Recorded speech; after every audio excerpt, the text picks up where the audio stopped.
ಹೋಳಿಗೆ ಶೀಕರಣೆ, ಮಾವಿನ ಶೀಕರಣೆ ಅಂದ್ರೆ ಬಹಳ ಪ್ರೀತಿ. ಅದನ್ನ ಭಕ್ತರ ಜೊತೆ ಹಂಚಿಕೊಂಡು ಲಿಂಗೈಗೆ ಸಮರ್ಪಣೆ ಮಾಡಿಕೊಂಡು ಪ್ರತಿ ವರ್ಷ ಮಾವಿನ ಸೀಸನ್ ಬಂದ್ರ ಅಳಗುಂಡಿ ಗೌಡ್ರ ತನ್ನ ಹಣ್ಣು ಬಂದ್ರ ಅದನ್ನ ಮೊದಲ ಹಣ್ಣನ್ನ ಅದನ್ನ ಮಠಕ್ಕೆ ಕಳಿಸ್ತಿದ್ರು. ಬಹಳ ಲಕ್ಷ ಇಟ್ಕೋಬೇಕು.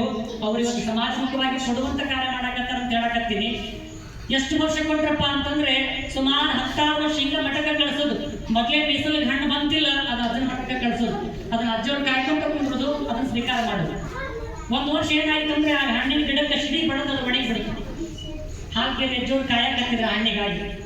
ಇದು ಹಣ್ಣೇನು ಬರ್ಲೇ ಇಲ್ಲ, ಒಟ್ಟ ಏನು ಅಳಗುಂಡಿ ಗೌಡ್ರ ಒಟ್ಟ ಕಳಿಸ್ಲಿಲ್ಲ ಅಂದಾಗ, ಇಲ್ಲ ಏನೋ ಮರ್ತಾರ. ಹಾಗಾಗಿ ನಾವು ಡಮಣಿ ಗಾಡಿ ತಗೊಂಡು ಅಳಗುಂಡಿಗೆ ಹೋಗ್ಬಿಡೋಣ ಅಂತ ಡಮಣಿ ಗಾಡಿ ತಗೊಂಡು ಅಳಗುಂಡಿಗೆ ಬರ್ತಾರೆ.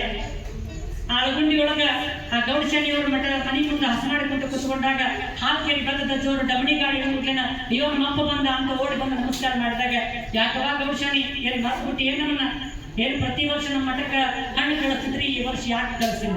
ಯಪ್ಪ, ಈ ಹಣ್ಣಿಗೆ ಗಿಡಕ್ಕೆ ಸಿಡಿ ಬಡದ ಗಿಡ ಒಣಗಿ ಬಿಟ್ಟೈತಿ, ಅದಕ್ಕೆ ಕಳ್ಸಕ್ ಆಗ್ಲಿಲ್ಲ ಅಂದ್ರೆ ಅವ್ರು ಬಹಳ ಚಲೋ ಮಾತು ಹೇಳ್ತಾರ.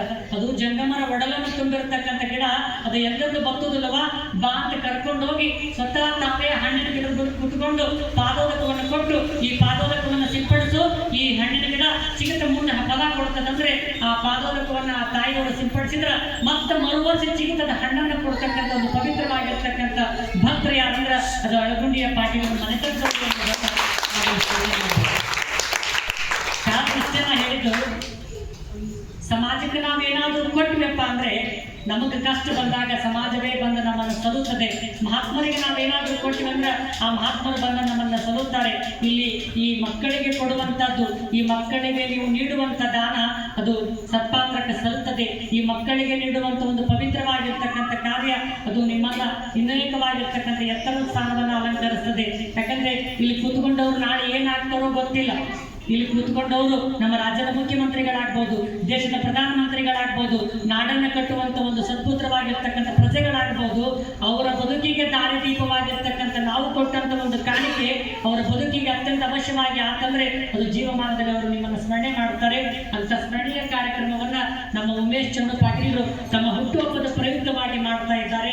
ಅವರು ದೀರ್ಘಾಯುಷ್ಯಗಳಾಗ್ಲಿ, ಅವರು ಇನ್ನೂ ಅನೇಕ ಸಮಾಜ ಕಾರ್ಯವನ್ನು ಮಾಡಲಿ, ಅವರಿಗೆ ಅನ್ನದಾನೇಶ ಕುಮಾರೇಶನ ಆಶೀರ್ವಾದ ಸದಾಕಾಲ ಇರಲಿ ಅಂತ ಬಹಳ ಭಕ್ತಿಯಿಂದ ಅವರಿಗೆ ಈ ಕಾರ್ಯಕ್ರಮದ ಮೂಲಕ ಶುಭವನ್ನು ಕೋರಿ ನನ್ನನ್ನು ಕರೆಸಿ ಒಂದೆರಡು ಮಾತುಗಳನ್ನು ಮಾತಾಡುತ್ತೆ ಅವಕಾಶ ಕೊಟ್ಟಿರ್ತಕ್ಕಂಥ ಇಲ್ಲಿರ್ತಕ್ಕಂಥ ಎಲ್ಲ ಒಂದು ಗುರುಮಾತೆಯರಿಗೆ, ಸಿಬ್ಬಂದಿ ವರ್ಗದವರಿಗೆ, STMC ಅವರಿಗೆ, ನನ್ನ ಸ್ನೇಹಿತರಿಗೆ ಮತ್ತೊಮ್ಮೆ ತುಂಬ ಹೃದಯದ ಧನ್ಯವಾದಗಳನ್ನು ಸಮರ್ಪಣೆ ಮಾಡ್ತೇನೆ. ಶುಭವಾಗಿ.